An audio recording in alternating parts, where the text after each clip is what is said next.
Welcome to Storybreakers, the show where we come up with a brand new film idea off the top of our heads.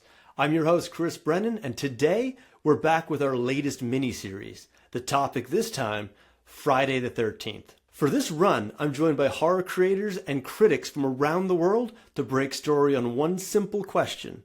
What should the next chapter of Jason Voorhees' story look like? And as always, let us know in the comments what direction you would take this legendary franchise. Also, this is a touring series, which means many of the episodes will premiere on the channel of our guest contributors. But we're bringing every session together in one dedicated Friday the 13th playlist on the Storybreakers YouTube channel. For updates on who's involved and where to find the other episodes, follow us on Instagram at Storybreakers, and make sure you're subscribed to both the Storybreakers channel and our guest channel so you don't miss an episode. All right, let's get into it. Joining me for today's Friday the 13th session is YouTube film critic and commentator Cody Leach. Cody, welcome to the show. Hey man, good to be back. Oh, fantastic. So, today's topic is Friday the 13th, which leads me to my first question. What is your background, your history with the franchise itself? A casual fan at best. I grew up pretty much beholden to just whatever VHS tapes my dad had. And he had no Friday the 13th movies. So I grew up with Freddy, I grew up with Chucky, we had the original Halloween, and that was it. I sought out some of the sequels myself from, Blockbuster and all that.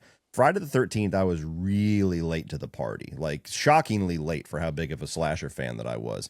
So I had seen pieces of Part 7, Jason Goes to Hell, and Part 4 on like Showtime or HBO or something like that growing up, where I would just turn it on and it would be like the third act. I would never see like a whole Friday the 13th film until Jason X, I think. I think that was the first one that I watched start to finish. It came out when I was like 11. I think it was 2001.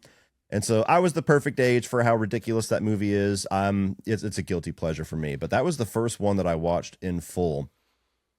And then I rented Jason Goes to Hell specifically because my dad said it teases Freddy versus Jason. So I basically watched that whole movie waiting for that last little tease. And I never actually sat down and watched like the whole franchise until after I started YouTube. So it was like 2016, 2017, whenever I finally sat down and watched all of them. And then I did a review series on a lot of them with my first time watches. So I think I'd seen the original one at that point. But yeah, the vast majority of this franchise, I was very late to the party on. And I have my favorites. I have ones that I do like, but I think Jason as a character is better than the franchise itself. That's how I would describe my love for Friday the 13th. Wow, that's startling that it took to the YouTube channel before you started watching them. Yeah. Wow, that's very fascinating. No, I caught them early teens, I think. I was confused because I was expecting a hockey mask and I kind of watched it in sequence and I was like, when does this happen? But no, similar to you, I actually definitely, that line resonates that you respect the character more than the story.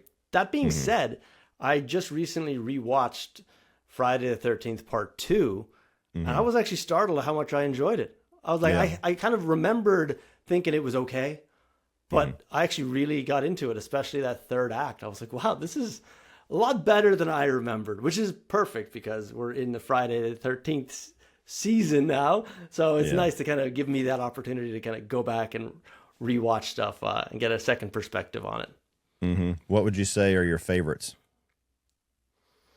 I would say probably the fourth one. I remember that one being quite succinct and quite like competent. Like I was like, oh, I know what this is, Looking back, I remember the third one I thought was okay. I still have to rewatch it because that's where the mask comes into play. But yeah, I think, and I actually I get a kick out of Freddy versus Jason too. Like I feel like they knew what they were trying to go for and they accomplished it. So I agree.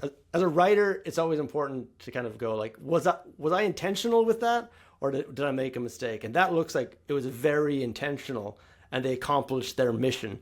And it's just a bit of fun. It's a bit of early 2000s rip-roaring fun. Yeah, I'm right there with you. Yeah, I have fun with 2. I have fun with 3, but as far as like classic Friday the 13th, it's easily the 4th film.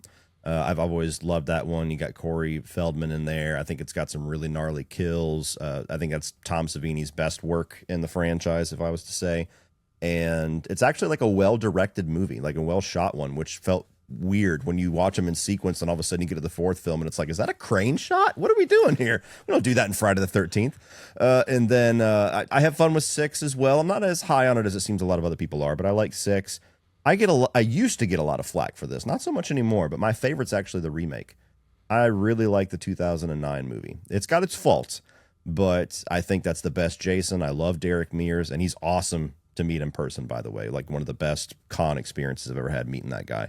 The kills are great. I like the fact that we actually get some story. The fact that they combine the story of the first 4 films in the remake and it still feels light on story is hilarious. But you got that. The tone of it's good. Like, yeah. So I'm a remake truther, I guess. It seems people have gotten a little more kind to it in recent years, but that does tend to be controversial. And then, like I said, I got some guilty pleasure love for Jason X and Freddy versus Jason. I've always loved that one. I'm with you. It's got its silliness, but it's like, that's the only way you can make that movie. You can't do that dead serious. Yeah, and it's amazing how it goes until the 4th one before like people go, oh, like now it's hitting its stride. Like it took 4 attempts to they really were figuring this out as they went along, and how impactful it was on horror and slasher films overall as well.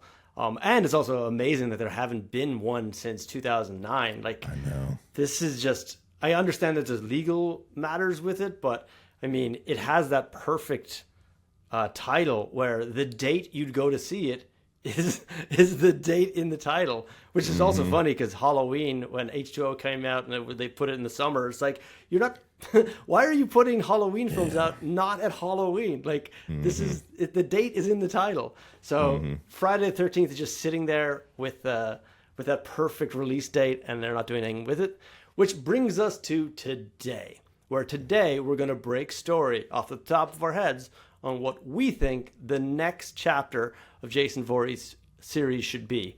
But that brings up the next question.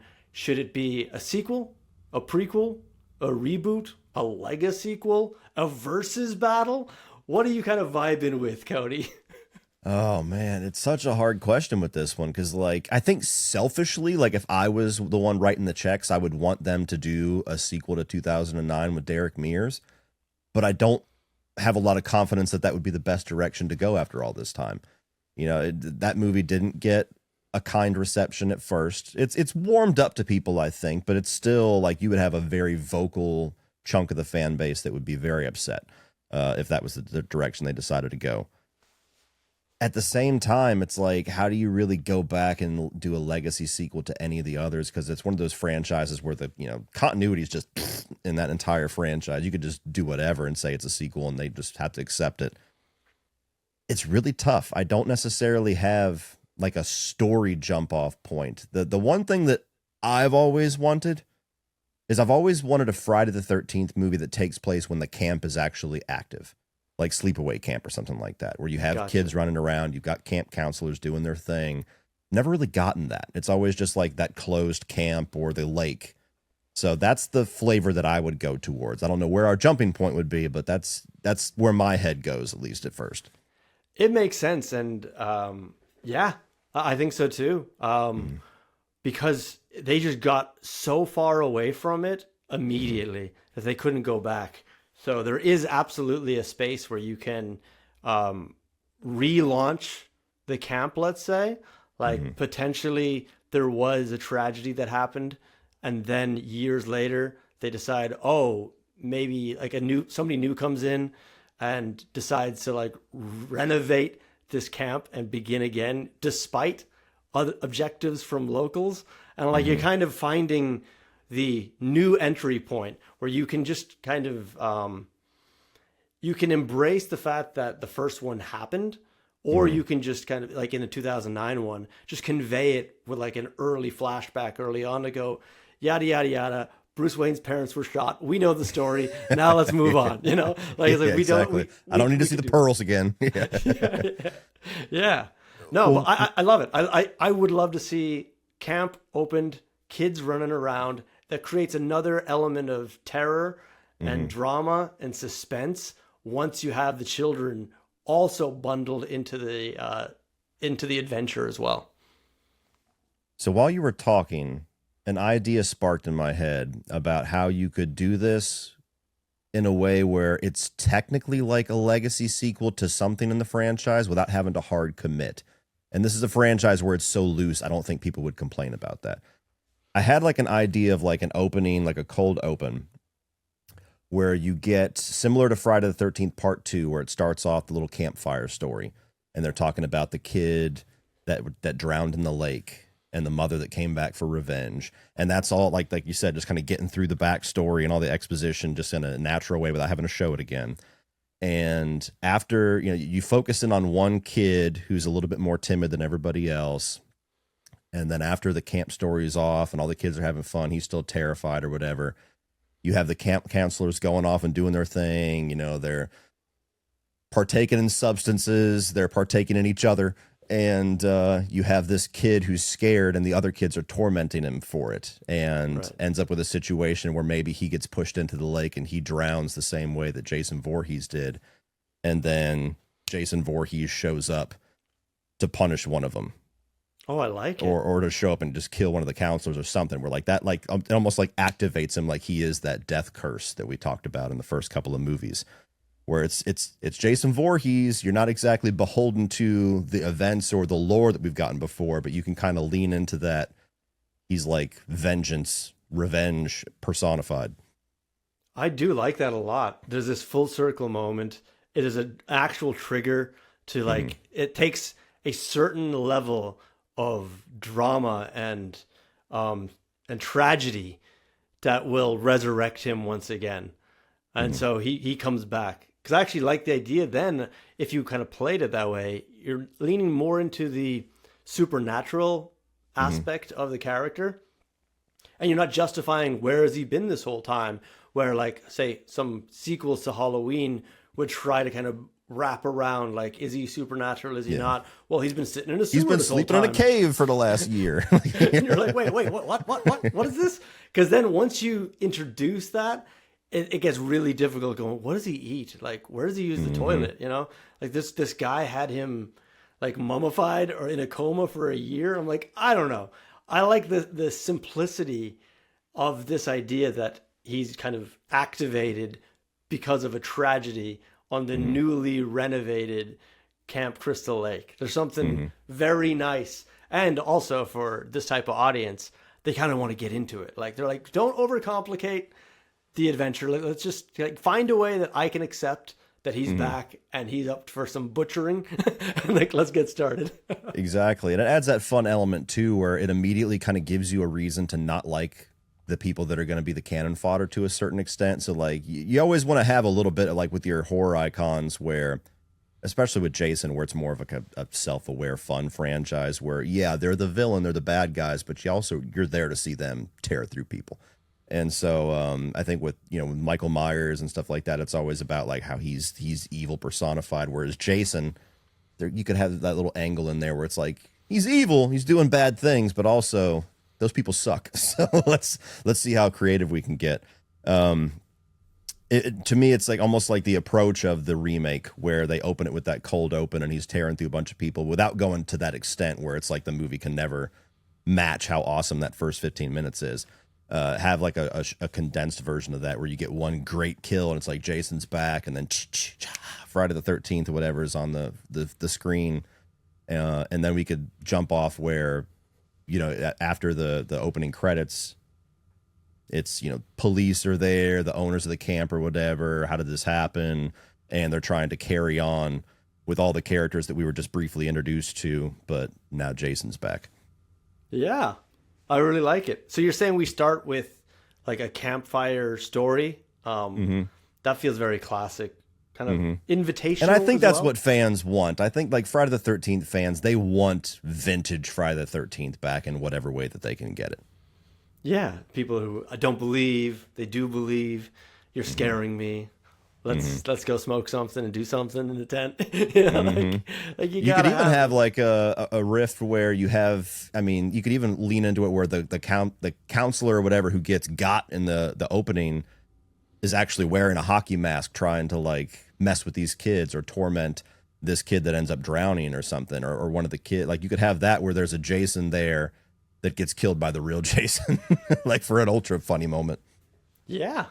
No, it makes sense. Do you think we have to jump time frames a little bit, like start with the story, then go to like the reopening of the camp, or do you think we can just kind of play it straight? I think you could probably play it straight. I mean, that's how I would see it anyway. Like the camp's already open. This is maybe like, you know, they've been open for a little while. There hasn't been any issues, but now that tragedy that, you know, that same thing sparked what happened to Jason happens because they're not paying attention, and there's bullying and everything like that happens. And then that kind of activates him again. And then just pick up the next day, kind of like in Jaws, where, you know, the person's dead and now everybody's trying to figure out what happened here, what's going on. I actually, so I can see a version of this now where you combine that with the story, you combine that with the person wearing the mask, and then this child has snuck out of their bedroom, breaking curfew, sees the person dressed as Jason, and that leads to them drowning. So they flee for their life. This person isn't doing their job, which is looking after the children. He's actually kind of chasing after the kid, and they're telling him not to. It leads to the death, which then triggers the opening, which I think is a very nice, clean transition from the story of Jason to the activation of Jason within the same time frame as well. Yep. But there, are you thinking that Jason kills the counselor right then and there, or is it the child's death is the big dramatic point and he's activated, and now the next day the audience knows, oh, he's out there somewhere, and the camp counselors are still just kind of dealing with the news and the drama of, like, this is our like third day in camp of a reopened camp, and we've just lost a kid. like this place must be cursed. I think you need to show Jason in the opening. So you could maybe even have it where it's almost like a light version of I Know What You Did Last Summer, where they're playing a prank on this kid who's skittish. Like maybe you have two of the counselors doing it or whatever. Not everybody's doing it. You have to have some likable characters. A couple of counselors are doing it to be assholes, and then the kid ends up drowning or dying in some way. An accident happens, and then they're trying to cover it up. They're trying to make it look like this is an accident. He was out here swimming past curfew, whatever. And as they're cleaning everything up and, you know, getting their story straight or whatever, all of a sudden you hear the footsteps coming, and they get taken out. And I don't know if you would want to have it where they're, you know, gory remains are sitting there for people to find, or if it's just the kid, but the two counselors are gone. Maybe just have them like we see what happens to them, and they're pulled into the lake or something like that. But as far as everybody else is concerned, the counselors just took off, or they're missing, and they're left to just see the aftermath of the kid. And so they're not immediately tipped off that there's a killer here. They're tipped off as, oh God, something tragic happened. And what happened to Mike and Susie? I really like that. Yeah, I think that's the way you go. And you also, with that moment, you could kind of rip into the title as well. I can see that just kind of like launching in. And then when you come back in, it's the next day. There's two counselors. Maybe he drowns in the shallow water or something. You don't even have to have it where he drowns. You can just have it where, like, maybe he trips running from him and he cracks his head on a stone or something like that. But something that happens where the kid's gone. Yeah. And then you have them in their little boat, you know, taking him out to the middle of the lake to try to look like he was out swimming after curfew or whatever. And they put him in the water. And when they're watching him sink into the water, it pauses on that shot for a second, and then you see a hockey mask dude come up and grab them, and he just tears into them in the middle of the lake. And so you just got the canoe out there, and then you have the kid's floating body. I love it. That's fantastic. And then we get into it. And I think, are you thinking that we should have one of these counselors be like our protagonist of it, or is it kind of like that all ensemble mayhem? Or do we want that kind of one likable character who's trying to keep the peace and do the right thing, or maybe even try to figure out what happened to the kid. So there's this element of a mystery that they're trying to understand while there's a juggernaut launched in on them as well. I think there should be like a dual protagonist thing similar to part 4, where we have like a main kid that we like in the group of kids that are obviously going to feel a certain way about what happened, and then have like a main counselor that we like. Maybe you don't reveal it right away on the counselor side, but have like some of the tropes. You got like the jock counselor, you've got the one that's there, it's a little bit more nerdy about nature, and then you got the popular girl that only wants to screw the jock, and you know, you can lean into some of that in a fun way, but have one counselor that kind of plays the role almost like the sister in part 4, and then have a main kid that seems to be at the lead of it all, trying to figure it out. And then you could have them both doing their same thing, where you could lean into it, where the counselors are doing kind of the typical slasher tropey stuff, and the kids are kind of almost like leaning into the Stranger Things thing, where they're off doing their little investigation and talking about the lore of Jason or finding clues or whatever is happening. I think that could be a fun potential there. And you could even have it, we're jumping way ahead, but you could even have it, I'm just trying to think of like in reboot stage, how do you like reset the stage for a healthy franchise? You could have it where the main kid maybe is also kind of on the end where he gets bullied or tormented a little bit, and he's just known as a nickname. Whatever the nickname is, that's what they refer to the character as. That's what everybody refers to him as, kind of like Mouth in the Goonies. Okay. And then have it be like a cool little twist reveal at the end, where obviously that kid ends up being the survivor along with whatever our protagonist counselor is. Mm-hmm. And through some reveal, whether it's the parents picking him up or something, it's revealed that that kid's actual name is Tommy Jarvis. Oh, nice. I get it. That makes sense. Yeah. Oh, interesting. Yeah. I jumped way ahead, but I just wanted to get that thought out when I thought of it. Something where like you can lead the movie and be like, oh, it's Tommy. It's something that happens a lot in these sessions. And it's important, even if you were writing it, you'd want to have a good sensibility of where you're actually going to get to. So it's perfectly normal to just jump right to the end and try to like map out what that looks like. I like it. I actually really like your idea too, that it's the kids who are digging into the lore and doing the exploration, and then the actual...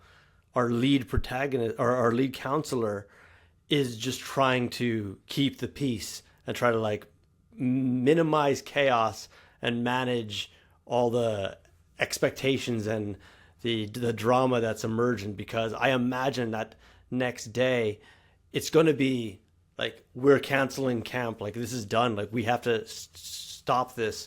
Oh, by the way, actually, what era are we saying this? Is it in the 80s or are we saying it as modern? That's a good question. The benefit of 80s is you can't just call the parents and go pick up your kid. I mean, you can, but like it's not as simplistic of a streamlined process. Because I can imagine if that did happen, all the parents are being called and they're saying, "Hey, look, time to pick up your kids." Like, you know, like there's a bus coming tomorrow, or maybe it's that night, because it should happen. Maybe it is Friday the 13th, and there's a bus coming to pick up all the kids, and basically you have that kind of time frame of like, can they survive until like they are collected and escorted out of this crime scene that just took place. You know, there's something nice about that. It's tangible. I like the vintage idea, especially just removing the conveniences of technology of going back to the 80s. My one note to the director would be, my one stipulation is you do not make this an 80s nostalgia bait movie. If I hear White Wedding one time during this movie, I'm going to lose my mind. But yeah, I think that'd be cool, where, you know, you could just, phone lines are cut and that's all you need, versus nowadays it's like, well, why can't you call out? I mean, you could say that in the middle of the woods there's no signal. There's ways you could get around it, I guess, but yeah, I don't know. It's a good question, because you have to think about too the future of, if this is going to reboot the franchise, do you want to be stuck in the 80s for all of it, or do you want to do time jumps, or you want to do Jason through the eras? I'm torn. I like the vintage idea, just the aesthetic of it. Yeah. Even having the old school clothes, like, sleepaway camp and everything like that. But I also kind of like the challenge of trying to figure that out in a modern way, because I feel like it's an easy trap to fall into. Which way do you lean? I love the old style, but I actually can also embrace how do you do this modern. So let's try modern and see what happens. Okay, let's do it. All right, so this is modern day, and you can kind of time jump it that the first attack happened years ago. Now he's kind of coming back. 40 years ago now. Oh my gosh. You can kind of tease the other elements without actually like revealing that they're part of it. So you get a little fun with the eagle-eyed fans. But look, then you want to embrace that technology instead of hide from it. So it could be like, or Jason has actually taken out one of the roads as well. Like there could have been some kind of avalanche or something that has blocked the way. And so now, even though parents are coming to get their kids, that they're sending this unit to collect them. And now Jason is also attacking that very night. And so it's kind of pressurizing them all together, which could be quite fun. I guess what you're lacking if you start with the death of the kid is we're actually lacking the ordinary world of the hero's journey where the kids are having fun at camp. Now it's just all terror and drama at the camp from like the beginning of it, which I think could also be really cool. You can explore quite a bit of the map that they have. So I just think we want to get really kind of started, and the aftermath. They're calling up people, calling the parents, calling the police. They're canceling the camp, and they're waiting on cops. Because I guess we can't really start with the cops arriving, because I think they need to be isolated, right? I think it depends. I think that there's a way you could do it where, again, you have that tragic accident. The kid, as far as they could see, he went out after curfew and tried to swim, and this accident happened. I don't know you would think as a parent maybe that would close down the camp, but at the same time, from a business sense, it wouldn't be that far of a stretch to have a guy in there like the mayor in Jaws, where he's like, nope, it's 4th of July. We're keeping this camp open. This is what funds us the whole time. And so I wouldn't necessarily jump to the cop. I mean, the cops would have to be there to get that kid, but not to the point where it puts it where the camp has to be closed. Okay, so let's play it that way. Or even you could also have it where the main character, the kid main character, was really close friends with the other kid that was tormented and ended up being the one that sets the movie off. So he's got that emotional motivation to figure out what's going on. So yeah, I think you could time jump it after the Friday the 13th to the next morning, where you got the counselors, you got the owner or the manager there. They're pulling the kid out of the water. The police are taking statements of what happened. The 2 counselors that were watching them are missing. So there's a little bit of like, what the hell happened here, a vibe to it. Or do we even have the child be discovered? Because in your scenario, he was being dropped in the water. So they wake up the next day, there's a child and 2 counselors missing, which would give us that opportunity to kind of go keep the camp going. And it's like, no, we should cancel it. And we have our lead counselor trying to highlight, Quint style, like we should close the camp. No, we can't. Just keep them busy, keep them occupied. That also gives your protagonist child a mystery to try to uncover what happened to the kid and the counselor. I like that. So there is this thing where once we remove the definitive nature that this kid is dead, it kind of opens up a lot more of opportunity for us, because I just can't imagine a death happening and the cops are there and it's like, oh no, business as usual, unless they don't know what happened and they're saying, look, they'll turn up. Like if the 2 counselors are missing as well, like they probably just took him somewhere. Where would they take him? Like, and it's all these kind of back and forths about what happened. And that's when Jason descends on them that evening, or starts picking them off one by one, because he knew what happened and he doesn't trust counselors. Yeah, exactly. I like that. You could even have a recurring like sheriff character that's doesn't buy this and is going to come back around the camp every once in a while. Yeah, I agree. So I think we have a natural point where we have our counselor. Let's give her a name, like Amy or something, just so we don't have to keep referring to protagonists. And then Tommy, right? If we wanted to just name the kid. Yeah, so like I like the angle of having him have like a nickname that they call him that everybody refers to him as. Like Boney. Just like Skin and Bones. Something like that. Yeah, I don't know. I got to think of like what is his personality quirk that they make fun of him for. I was thinking the same thing as you when you said that he was like really good friends with the kid that disappeared, but I could see that he was shy, and this is the only kid he actually connected with. And then when that kid's removed, he has a little bit of an arc where he has to kind of come out of his shell a bit, because the one person who kind of understood him or kind of got him talking is disappeared. So he's this shy, awkward kind of introvert that has to kind of come out a little bit more throughout this adventure. Yeah. Trying to think of a good nickname. I'm not really somebody that bullies people and gives them derogatory names, so it's a little difficult for me, especially children. Like you think of something simple like Specs or something like that if he's got glasses, but like I've always thought, even growing up, that like you don't want to give people a cool nickname, like, you know, or when you insult somebody and you call them an a-hole, there's a pride in it, but you call them a pipsqueak, there's no pride in it being called a pipsqueak or a squirt. You know, like there's like, you can actually get a tall, strong man enraged by calling him squirt or pipsqueak or something that like you can't find like that positive angle on that. It's just like, what's the squirt over there? And it's like, oh gosh. So maybe going to that level of like simplistic childhood vernacular. Yeah. Let me think on that for a bit. We'll refer to him as Tommy for now. And we'll try to think of one by the end of it. But yeah, it's going to be hard for me. All good. All good. So we've got our kind of our scenario laid out. And we've got Amy, who's probably talking with the other counselors and the organizers. And she's the real Quinn style, you know, like, we got to shut this down. Like, we've got to call the parents, you know, and they're saying, don't call the parent. Don't, like, look, we know the legacy of this camp. And if you start doing that now, they'll never reopen this again. Let's just wait it out. He'll probably come back, which you can see their angle. And yeah, it's total Mayor from Jaws as well. And you could even lean into the teenage element of them being like, we don't want to close it down because this is the only place that we can smoke and drink and do all the things that we want to do. Like, I don't want the fun to be over.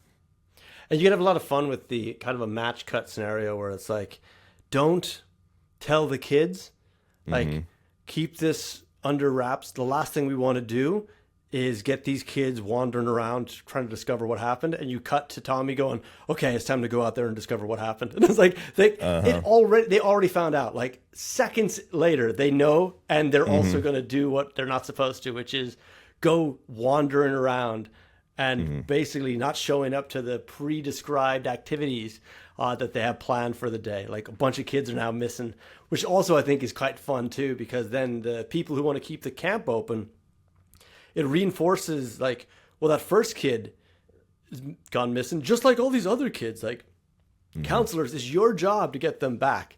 And so it's already off schedule. And then you have those kind of POV shots of the bushes of Jason watching them early on throughout the day.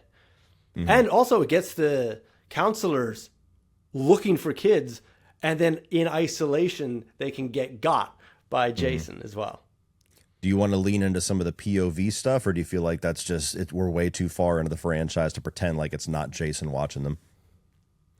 I think that kind of iconography makes sense, especially early on, where you just kind of signal like he's out there and he's biding his time, I suppose, or he's just kind of waiting for them to go to wander off.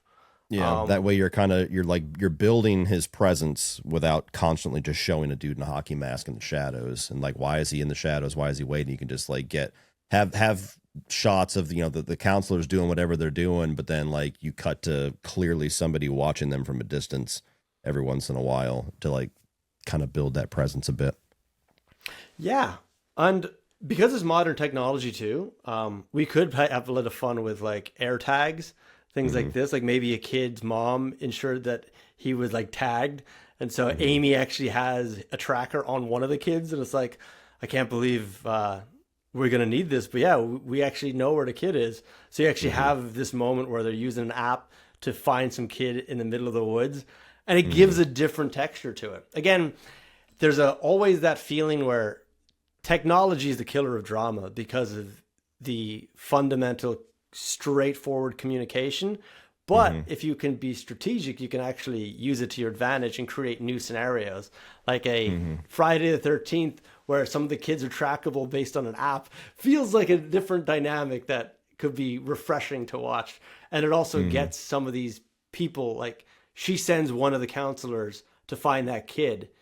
And that's where like the first kill can happen because they're looking in the woods, trying to find this kid. They find like the backpack or the jacket that the tag was in, like hanging from a tree. I'm not saying that Jason killed the kid, but the kid abandoned the tag. And now that person is on their own, ready for victimizations, I say. There you go. You could even extend that and have it where, because it is the woods, and especially with, you could almost have like a self-aware joke about the times where people have no sense of direction or anything like that without GPS, where even the counselors have like some kind of a tag on them. Like there's like a cat necklace or something like that everybody has to keep with them with their ID name and their little tag. And you could have a sequence where one of the counselors that we know is dead, they're trying to figure out where they are, and almost like aliens, like they're trying to like beep beep, they're trying to find him or whatever, and they go and like he should be here, and then they look up and he's like hanging from a tree with his guts out or something like that. Gotcha. And then yeah, for weapons, like do you see Jason as having one specific weapon like the machete, or is it something that he's using his environment, or he's being resourceful with the variety of different objects that he kind of brings with him? I'm definitely a variety guy. Like, I think you have to show the machete, at least by the third act, like he's found his signature weapon for the climax. But I like the idea of him, you know, shoving a tree branch through somebody's chest, or, you know, whatever, using ropes and things. Like, that was kind of the angle I liked a lot about the remake, where he's using all these different things, using the environment, but going even further with it. I don't necessarily need to see him just with a machete the whole time. That's great. I was thinking tree. Even like a propeller on a boat, you know, like there's certain things that are very like camp outdoorsy. I like that theme for all of the weapons. And then you could have something in the third act where maybe he's going, in the third act, when he's going after the counselor that you're made to dislike, like the Trent from 2009 of the camp. And, you know, he's got the guy cornered and the guy's got a weapon, but then Jason looks and he just picks up the machete. Could be like a cool, like, you know, fan moment, like, oh, he's got it. He's got it. I have an idea for the first kill with the tag, and this person is walking through the woods, and then there's this like hollowed out log, and there's like a jacket inside that. So the person crawls in to like get it, and then from behind them, the crack behind them, there's a shadow goes by and a noise, and they look back, and then a shadow goes in front of them. And basically you're trying to get to the point where like maybe like a knife or something stabs through the bark, and it makes them kind of rush and try to like scooch themselves out of the log, and then they just get crushed, like just absolutely just crushed within it. And like that's a unique kill, but it also has that little kind of playful back and forth where it's like, which direction should I try to escape this no-win scenario? And you could even, I kind of like the idea.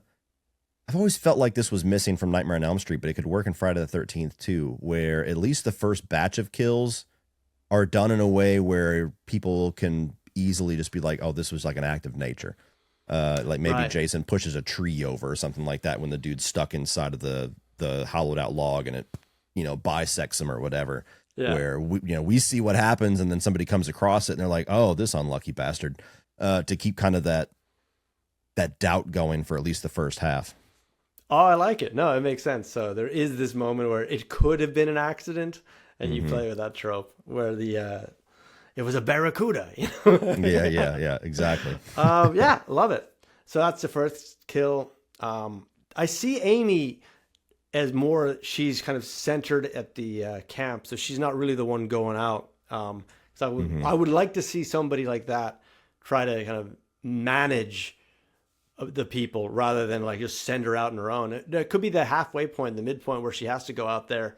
And that's actually when she sees Jason for the first time. They come like face to face, or like she sees him like basically at a bit of a distance where he can't just catch her now, but it could be a chase scene as well. But I do see that she has more of that. I'm staying at the camp and I'm trying to manage the situation from here and try to tell Tommy, like, don't go out there. And he's going to get his little merry team of people together to then go investigate. And that's probably why she ends up leaving to go find them. Like, these kids go missing. And so she's like, well, I have to go now too. After being specific about how nobody should be, like, a couple of counselors have left. They haven't come back. The kids are now missing. That's kind of forcing them to like go out there in the woods, and it's getting dark outside. Yeah, and I think you could even lean in the first act or so, maybe even the first half, where they're trying to carry on business as usual, so you can very much get that active camp vibe going on. A bunch of the kids, especially since he was, a tormented kid that they clearly didn't like, aren't really fazed by the fact that he's gone. You could have the camp counselors, like you were saying, where they're like, don't tell the kids, even saying like, oh, his parents came to get him, late last night or whatever. And that's the story that they're given. Tommy's, that seems weird, but nobody's really calling too much question into it. And you could have something where at the end of the first act, or at some point, like you said, Amy's around camp. She's the only one that's not carrying on like everything's normal. And maybe get a point where he ends up in the counselor's office for, whatever reason, got a black eye during dodgeball or something like that when they're playing out there. And we had that scene where they're looking for the tracker. They find the kid's backpack. The dude gets killed. They find that and have it where he's inside the office. And while he's there waiting, he sees his friend's backpack over in the corner or something to let him know that he didn't take his stuff with him. Right. And then that's what gets his wheels turning. And for the second half or the second act where he's like, something's going on, guys. And then that kicks off the kids' investigation side, which would set up what you said for the kids going missing eventually by the end of the second act, doing their own thing. And then that puts Amy into action. I like it. I like that structure a lot. And also it gives us an opportunity, you're right, to have some fun with the camp dynamics and the kind of activities. Because right away I had this clear shot of an archery lesson where the kids aren't there. And the counselor is like, I guess I'll start shooting some of these arrows, but one of the bow and arrows is actually missing. And he gets plugged and stuck onto the target. It's a classic from Jason as well to use. I think it was in the sequel, was it? The 2009? Like, did he use a bow and arrow in that, I think? Yeah, that was like one of the first kills where they're out on the powerboat and the dude just gets hit. Yeah. I thought of a funny thing too. Like I think if we're going to have, if we're going to go modern, I think it would be funny to have like moments of nostalgia in there, maybe even ironically. And so, I don't know why this came up into my brain. It's probably ridiculous, but I laughed. Where, carrying on as usual, we're doing all the games and the events. You could have a scene that's like riffing on Top Gun where they're playing volleyball and they play the same song, like playing with the boys or something like that. Yeah. I don't know why. That's probably ridiculous, but I laughed and just wanted to say it. Oh, no, it makes sense. I think we need that kind of fun. And then we can have that one counselor. I think, do you still see like they kind of disappear? Because I think once you start revealing bodies too early, then it gives up the game. Whereas somebody, either he disappears from the archery section, or they just kind of see that he was like killed by a bow and arrow. Like, I think they have to disappear because it's part of like the formula of the early Friday the 13th, especially where, and even Halloween, where people are dying isolated. And then all of a sudden, like the main character is like finding the bodies in the last act, where Jason's stashing them somewhere. So I think you could have moments where the person who's about to be killed discovers something for a moment of shock, but then they're taken out so the word doesn't get out. Yeah. Okay. That makes sense. Yeah, I think it makes a lot of sense as well if you have it where the kids eventually take matters into their own hands. Like also counselors are missing, so there's less supervision happening, and the kids will be getting scared, and they break into one of those closets, and they start grabbing supplies together. You got your flashlights, you got little tiny weapons, and I'm like, what are you gonna do with that? Like, I don't know. And it's like, we'll just bring some like cookery, some like forks and knives with them, you know? And it's like, we're gonna go find out what happened. And they basically go marching out into the woods on their own as the sun is setting. That's when Amy notices that the group is gone, and so she has to finally take action as well. And you probably have a moment where Jason does encounter the kids. He doesn't kill them, but then Amy is on the other side, and there's that moment where the kids are between them. Jason's on one side, she's on the other, and he chases her. So you actually have like another unique moment. Actually, you saying that makes me think there could be a scene somewhere in the second act where you have the one kid who's kind of the unlikable dickhead kid. Maybe he was like the more bully personality through the first half, who goes off to, do his thing in the woods, go explore, go against the rules, and he encounters Jason, pisses himself, whatever, and Jason doesn't do anything to him. And so then you can establish then too that Jason doesn't hurt or kill kids. Because if we're going to have a movie where the kids are around, you always wonder, like, does he just kill anybody that gets in his way? Does he have like a soft spot there? Is there something that I think that would be interesting to kind of color out the character of Jason a little bit more? But also you would have that kid who's the bully who gets crushed, like he's been emasculated completely, and eventually finds his way back to the group, but he's too terrified to say anything about it. And so you have a section where he's like, he doesn't want anything to do with anything, and they just write it off as him being himself, like he doesn't care. But eventually does something where he lets them know, and then they can use that against Jason in the third act, like you were saying, where they like can almost be like a human shield, where he's going after her in the third act or towards the climax, and almost like how Tommy Jarvis in 4 understands the psychology of Jason enough where he shaves his head and can mess with him a little bit. Similar thing where he's like, if I get in front of him, if I get between him and her, he's not going to do anything. I like it.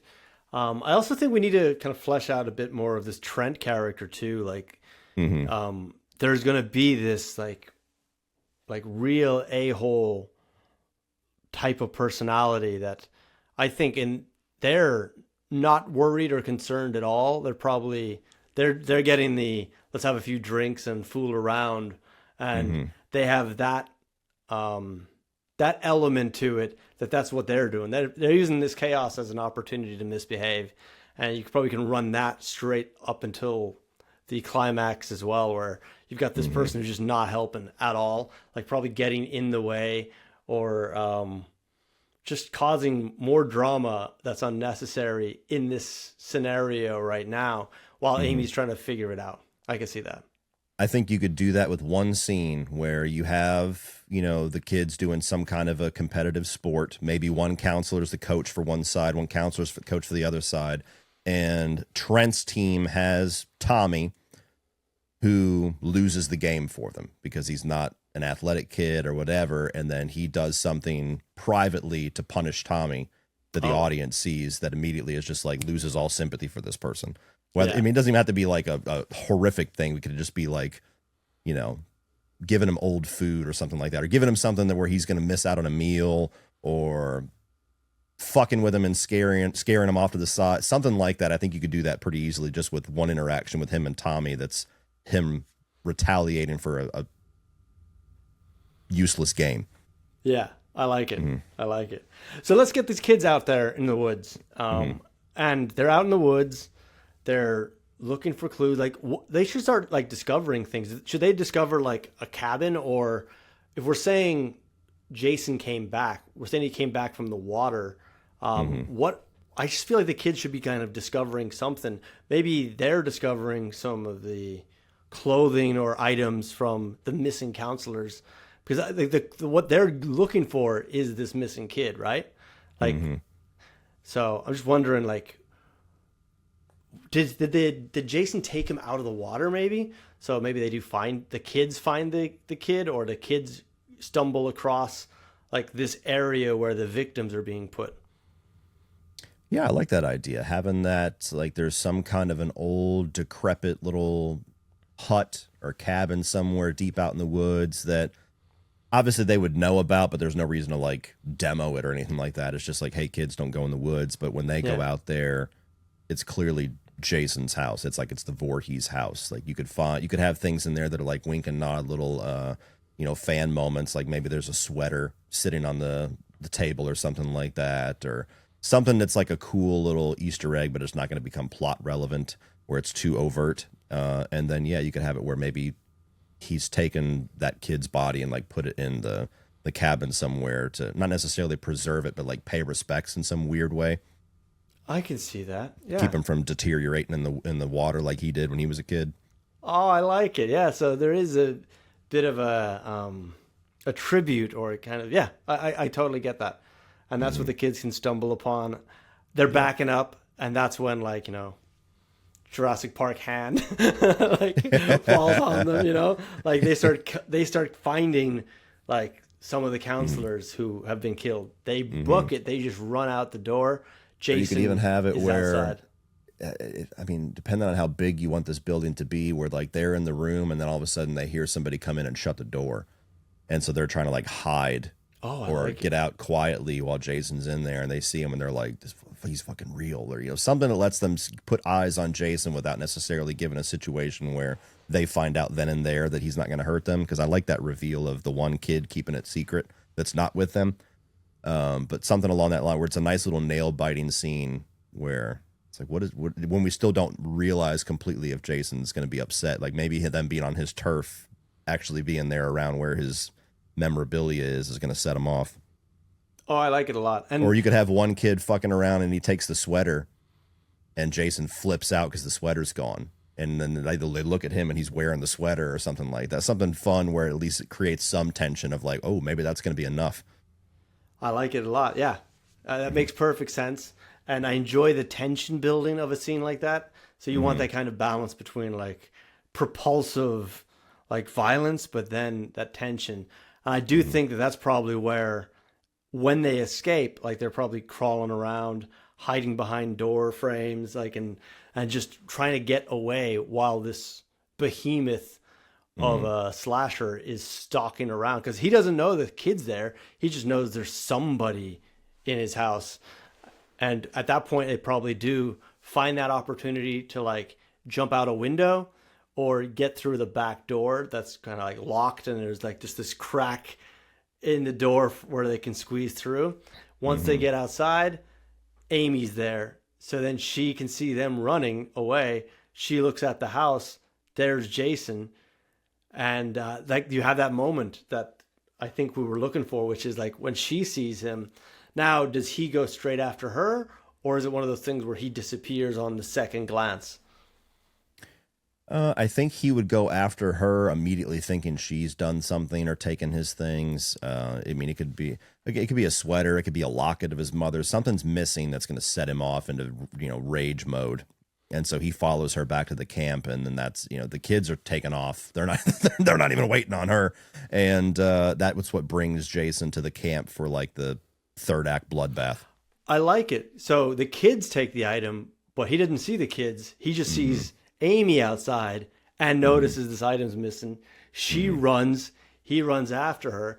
And I also like that kind of narrative where you think like the tension is going to break, but it actually just ramps up more. So like this scene, you could actually play it that there is this moment where, oh, did he disappear again? And then he just storms after her. And she just races, cutting her legs, falling down, coming across a dead body as well, makes it all the way to the camp. And now, like, we're right in the third act, right? I think that makes sense. And immediately for the third act, I'm picturing fire. Like, that stuff starts to burn. But that's just like a very visual kind of moment that just kind of landed in my head as I was just kind of saying, oh, the third act. And like, what does that look like? I could see people trying to take self-defense by grabbing the campfire, grabbing wood from it to like hold, and they end up just like burning some of the cabins by accident. And like all of a sudden, there's this beacon that is kind of inviting Jason into the camp as well. Mm-hmm.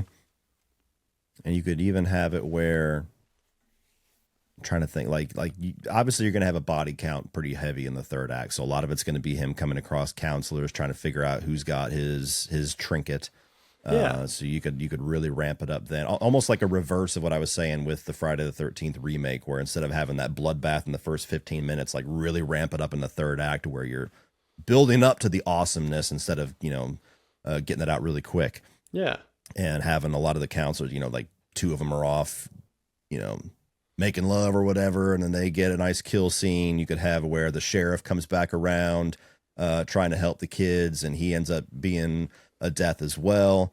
And an idea that came to my mind too, again, I apologize for jumping around, but aside from having the nice little fan reveal of that kid's name being Tommy Jarvis, in a way to set up ongoing sequels, you have that character who is very much the mayor from Jaws, be it probably the owner of the camp.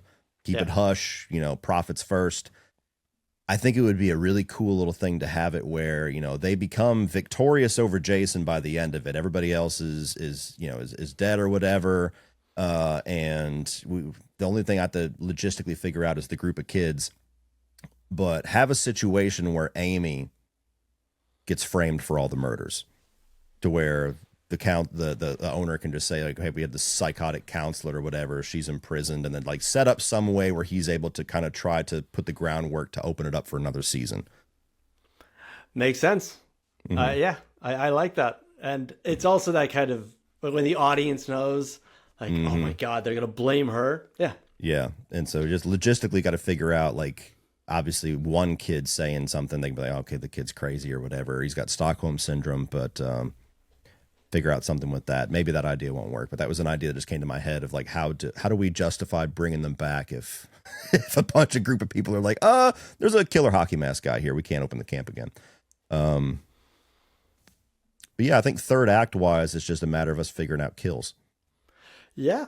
And trying to get the kids back into it as well. So like they ran off into the woods, she ran towards the camp. It does make sense that the kids come back, and they probably have that item, that trinket or that sweater that he's now kind of looking for. So he goes for the kids and she goes to defend the kids. So yeah, but before we get there, like, we're going to explore some of these moments.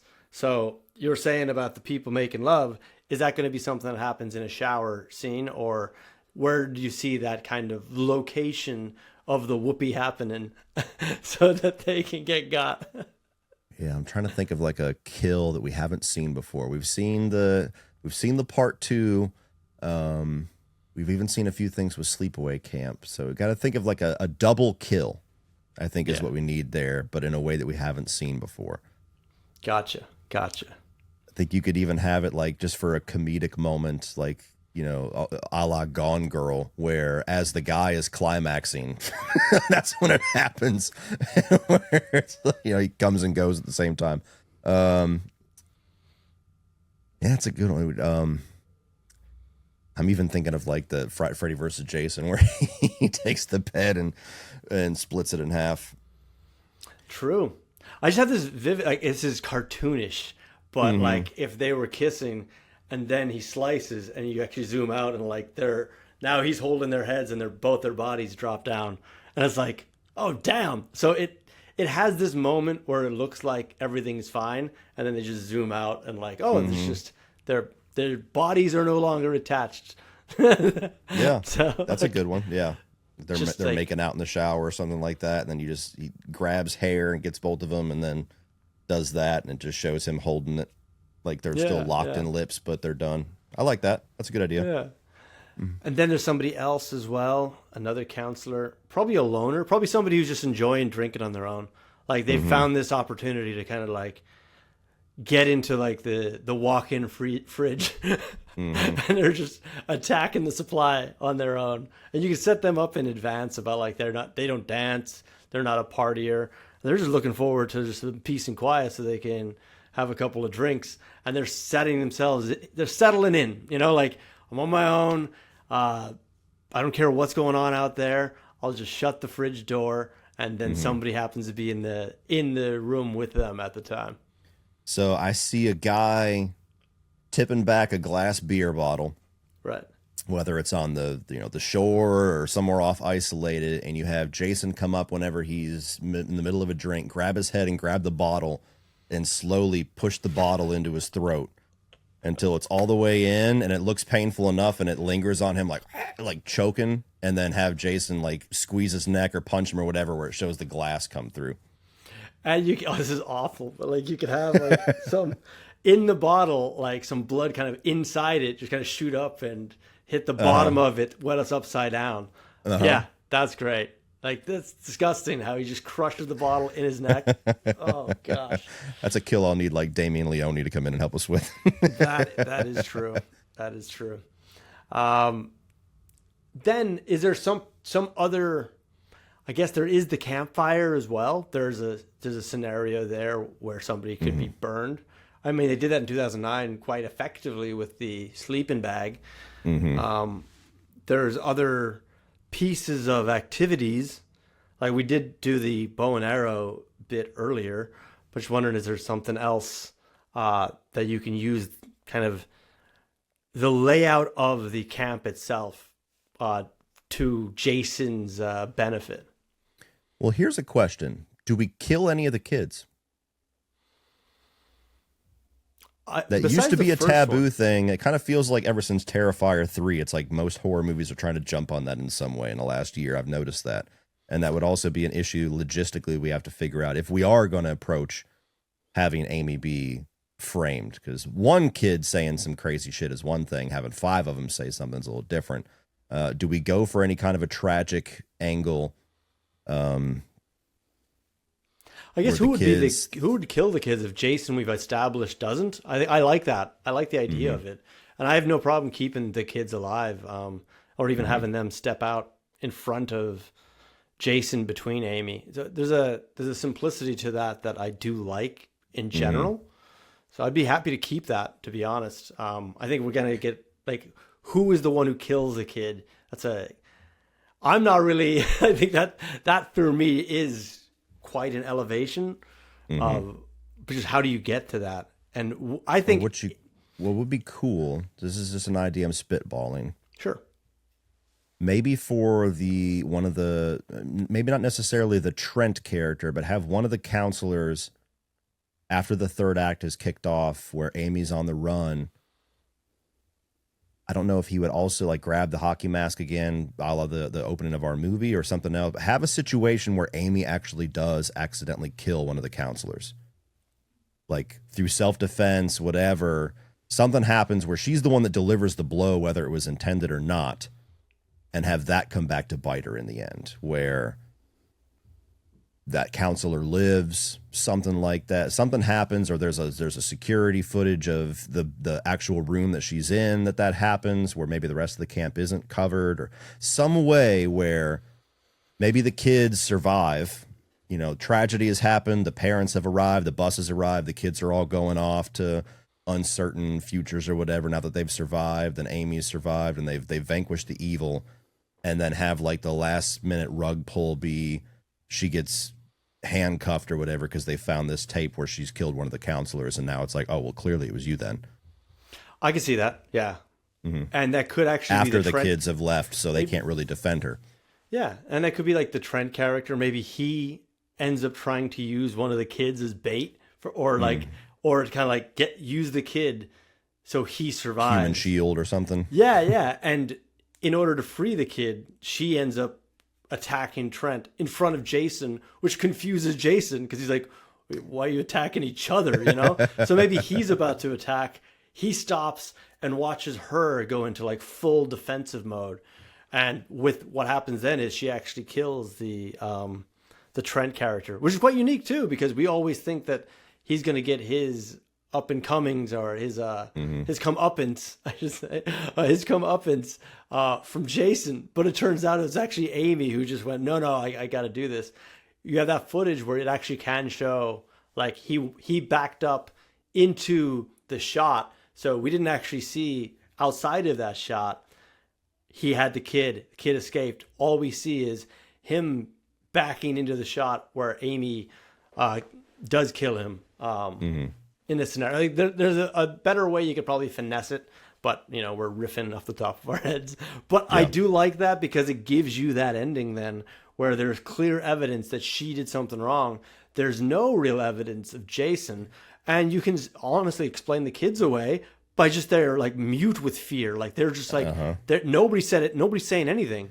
It's like they went through a lot. There's going to be a lot of unpacking that's going to happen for these kids while she's being accused. I think I have it. Okay. So we talked earlier about having an archery kill. Yeah. I think you could have a situation where, let's say Amy is the counselor that runs the archery side of things. She's the archery expert or whatever. Again, going into the first act where the kids are all off doing their own little activities and all the counselors are doing their own things. Trent gets pissed off because they lost at soccer or whatever. She's doing archery with certain kids. We establish she's the archery person. And you have a situation where, like you said, Trent, the Trent character, after seeing that Jason won't attack the kids, uses him as a human shield. And you've got Jason on one side, you've got Trent and Tommy on one side, and Amy ends up saving Tommy by taking the arrow through Trent, whether it's actually delivering a kill shot or just like stapling him to the wall and freeing Tommy, and then Jason comes and does the actual kill or whatever. But you could have it where there's arrows inside of Trent and his body's there, and all they got to do is fingerprint it and be like, oh, that's her fingerprints. That's the only murder weapon that has fingerprints on it, and it's hers. Yeah. Or it's like, I love that entire thing. And that way you don't have to worry about security footage. Why is there a camera here and not everywhere else? It's just good old fashioned detective work of like, this is the only person that has a murder weapon stuck in them. Oh, there's a print and it's hers. But you can also have like a camera on a wide angle where she's on one side of this giant room, like the dining room, the canteen, and she shoots it from across the room, and it's all been captured on that camera. Because I do like the clean nature of like, they got her on camera shooting at one of the counselors, and it's like, you can't argue that. It's like, well, like no, there was a gigantic maniac. Yeah, we heard the stories. Like the kids are telling the same story, and it's like maybe and they're like, because this is they're confused and they're been influenced by her to get away from it. Look, we'll figure this all out. In the meantime, like book her, like just get her out of here, Yeah. Great. So I guess all we now need to know is like what happens to Jason. Like, what's the scenario there? Does she defeat him? Does Tommy defeat him? I like the idea that Tommy steps in between them, but like we've got to get rid of Jason tonight, and I think it should be Tommy and Amy taking that action against him, or like could it be as simple as him? The item. Yeah, could it be as simple as just Tommy giving him the item back? And then he just goes back to his territory. Like, because Jason's kind of been established as like, if you don't mess with me, I don't mess with you. And that could be the thing where, the tragedy brings him back. People continuously going in the woods where his territory is what gets them throughout the movie. Should it be that simple, or should it be some form of like physical defeat, you think? I think we've also established the second part of it where because she's the one who defends a child against a counselor and shoots the counselor, Jason sees that, so he's like, okay, no, she's okay. Yeah, and if Tommy has the little locket or whatever it is with the mom's picture in it, then he knows like, okay, she doesn't have it, it's him, and he's not going to harm a child, so he gives it back. And then I don't know how you do that exactly without it hopefully not being anticlimactic for people. That's the thing I'm concerned about, is like, is it narratively satisfying enough, or is it like, no, I want to see Jason get, chain around his neck and thrown in the lake? Yeah, so there is a scenario where you can have her like picking up a giant flaming log and like, or you could tease it. You could maybe tease it where it looks like that's going to be enough. And then he charges at her anyway. And now it's like, oh, now we got to actually defeat him. Yeah. I think there's something there. I think there is that point where, or like, it is the fact that he respects her, and because he's silent, we don't know. But then there is that other last counselor who kind of barges in with a weapon, and that Messes just it up. triggers. Yeah, that just triggers Jason, and we have our satisfying climax. Does it end up going into the water? Is that kind of where we're driving them, or is it more of the cabin itself that they're in on flames just kind of crushes and crumbles down on top of them, and in the rubble there's Jason, but then in the morning he's gone? Maybe on the way out of the cabin earlier on, before the third act, where the kids are trying to get out of the cabin and Amy shows up, a candle gets knocked over or something, like part of his shrine inside of his little hut that sets ablaze. That's part of what sets him off. And then now we've taken out that area where he can just cleanly go back to. That gets you your fire imagery you were talking about. Could kind of even symbolize his growing rage, if you want to get ultra nerdy with it.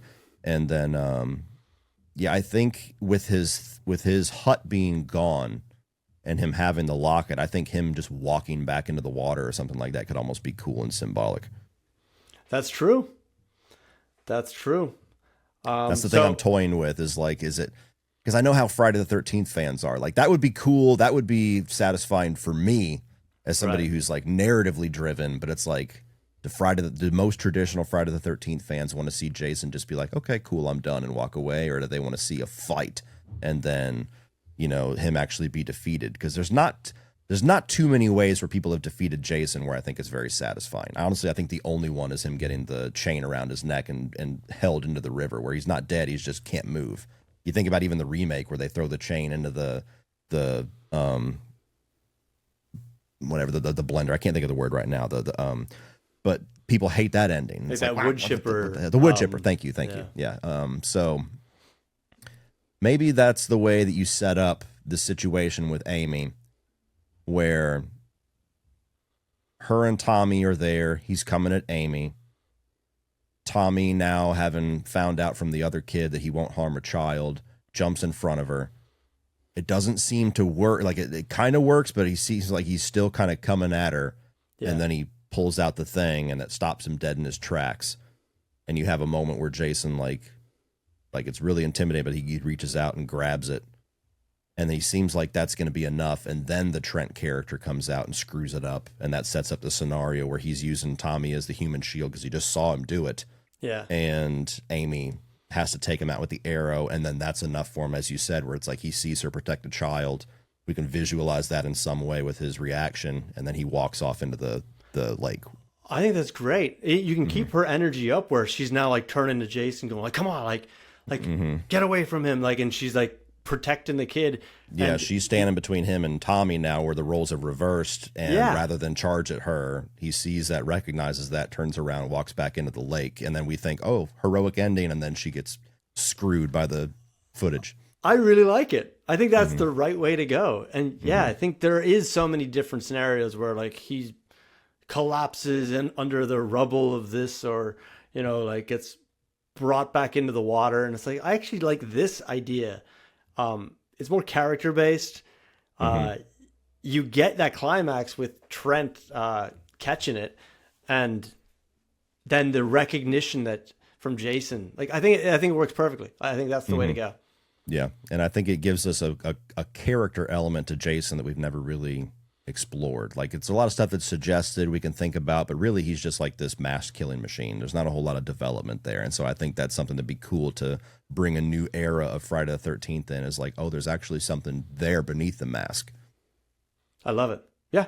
And as you say, she gets blamed at the end anyway, which is just... The kids are all, she hugs Tommy or whatever, that the parents show up, hi, Mrs. Jarvis. All right, Tommy, come on. Oh, it's Tommy. And we didn't know the whole time. And the kids are all going off with the parents. You see the bus leave, whatever. And she's there with the cops. And it seems like a happy ending. And then rug pull. She's getting arrested. What's going on? And then they show her the tape of her, taking out Trent or whatever. And credits. And maybe not all the kids saw what was happening. So every kid has a different story. Yeah. And it's like, who do we believe? And it's like, well, we know this. And one kid, they know it's a masked person. Trent. That's all they know for everybody but Tommy. Yeah. And, you know, we'd have to figure out a situation that puts them away from everybody. Maybe they're in the cabin. Maybe they're, you know, somebody, another counselor, somebody is maybe the sheriff has taken them all. I don't know. Yeah. But figure out a way where they're off doing their thing. Maybe Tommy, being heroic, locks them in somewhere. Like they're all like trying to hide or whatever, and he sees that Amy's in trouble, and so he, you know, being the timid kid in the beginning of the movie that doesn't even want to listen to the ghost story, now locks the cabin door to save everybody else and goes off to be the hero. I love it. Yeah, And then that gets them where they don't witness what happens. They can't corroborate any stories. They don't know if the mask ever come off, and we got, you know, the Scooby-Doo reveal. They don't know anything. It's just her and Tommy. Tommy's gone, happy ending, and then she gets taken for all of it. Love it. And that's it. That is the next chapter of Friday the 13th. Story broken on the spot, off the top of our heads. I love that. I love it. Cody, that was really fun. We had to really dig a little deeper in the middle there to kind of, or maybe even early on to kind of find the story pieces there. But man, it works. I think it's also just partly when you deal with a topic or a subject matter that is quite simple in nature, like how do you kind of mine something unique out of it? And I think we got something quite unique here that would satisfy Friday the 13th fans, while also inviting people to sample it for the first time if they've never tried it before. Like you've got the iconography early on, and then it's got like its own story that doesn't have to feel like it's part of like a gigantic franchise. So it's standalone while also respecting the legacy it came from. And trying to address the main criticisms, the ones that make sense anyway, of the remake, where the most sound argument that I've heard from people that love the older movies but somehow don't like the new one is that they're like, well, there's no excuse why in 2009 they haven't been able to figure out how to not fall into the traps of the older ones. Like those have their charm for when they came out, but they didn't really advance much. It was just like, let's just compile things, which I think is somewhat fair. So this, you're getting some story, you're getting character arcs, you're getting a little bit of development with Jason, you're expanding the lore a little bit, leaning more into the supernatural. So I like it. Yeah, fantastic. Cody, thank you so much for joining me for this session. And for the people watching, how would you do it? What would be your version of Friday the 13th? Would you go reboot, sequel, prequel, legacy sequel, or versus mode? Let us know in the comments. And yeah, other than that, this is part of an ongoing series where we have other people join in episodes as well. Some of them will be on their channels, but you can find them all collected together on the Storybreakers playlist. So I definitely encourage you to go check that out. In the meantime, make sure you subscribe to Cody, subscribe to Storybreakers, and I'll see you next time for another episode of Storybreakers. Take care.